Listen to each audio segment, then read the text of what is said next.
Now that the electronics are working properly, I'm going to turn my attention to repairing the case. So this case was one with the one detached side panel and one side panel that's kind of just barely hanging on. But since this is the one that we're going to be making look the best, we're going to put the new side panels on this one, and we're going to take these old side panels and use them for the other one. Also, there's some damage to the case. You can see here the sheet metal in the front has come apart from this this frame and looks a little bit bowed there. And then if we turn it over, the tray that holds the power supply circuit board, the weld has come undone here and it's hanging on by one, and then the tray that holds the envelope generator and filter boards has completely come off, so we're going to need to reattach that. Also, when we first opened the synthesizer, the board A was just kind of dangling there, and one of the standoffs that was welded to the case had broken off, and it was screwed onto the board A. So these are all things that we're going to repair, or attempt to repair, to get this case kind of back together so it can hold all the circuit boards and doesn't look all warped and misshapen. So the first thing I'm going to do is I'm going to take off this side panel, and then we're going to try to repair some of the welds that have failed. So to repair this failed weld, we're going to use a product called JB Quick Weld. It's a two-part epoxy, and allegedly it's very strong. This is the faster setting version of the product. It sets in less than 10 minutes, whereas the regular version, while it's stronger, it takes hours to set. So let's mix this up. So this is the epoxy. So let's squeeze some out here into this tube. We'll break the seal on the package first. And here it comes. So put some out here in the tray, and then we'll put an equal amount of the hardener. This is the hardener here. And if it will come out. There we go. Stick an equal amount of that into here, and we'll mix them around real good.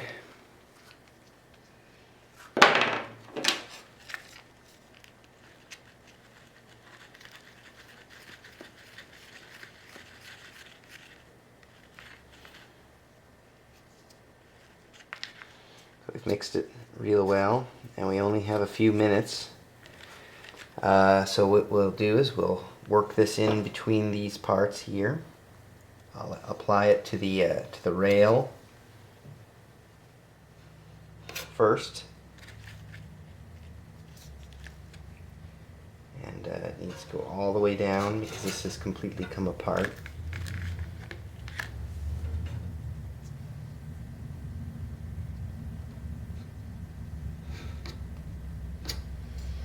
And I'll apply some to the lip of the case.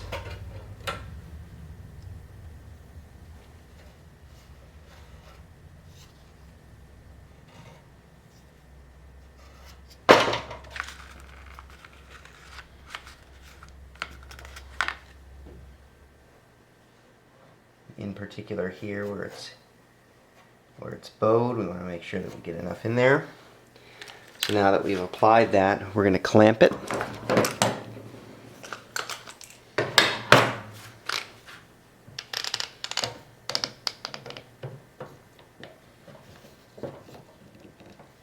So I'll put one clamp here and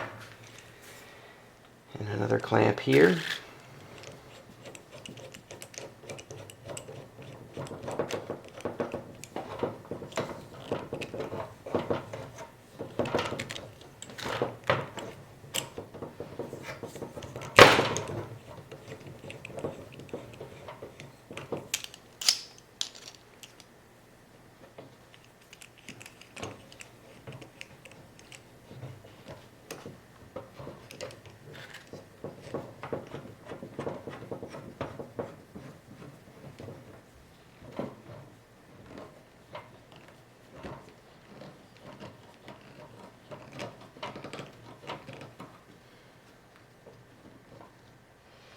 And now we'll let it set for a few minutes, and then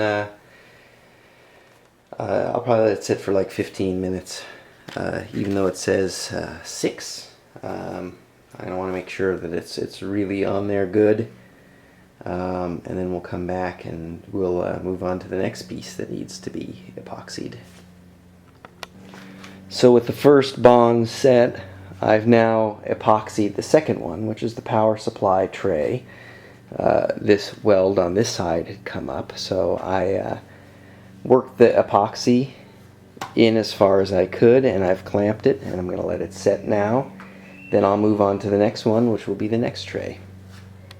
Now I've got the circuit board tray that holds boards B and C setting. This one had been completely detached. So we put that back in, we're going to let it set, and then the remaining item is the standoff for board A. Now I've got the final piece of metal setting. This is the standoff that snapped off that holds board A. I've still got the lower tray there setting, and that will be all the broken welds that we need to repair. And then we're going to let this cure for 24 hours. Let's see here. It says it actually says it cures in 4 hours. So maybe by the end of today, we'll be able to put this case back together. But since the rest of the electronics are done, we just need to put the circuit boards back in and put the new sides on. And we're going to start the bottom board. The first board that goes in is this board F, the voice selection board. And we're actually going to take that from the second Pro Soloist. So we're going to need to disassemble that one first before we put this one back together. And we'll want to test that board F to make sure that it's working correctly. So before I reassemble this one, I'm actually going to disassemble and get the Pro Soloist number 2 working. I will reattach the sides after this cures, and then we'll reassemble them when both of them are fixed.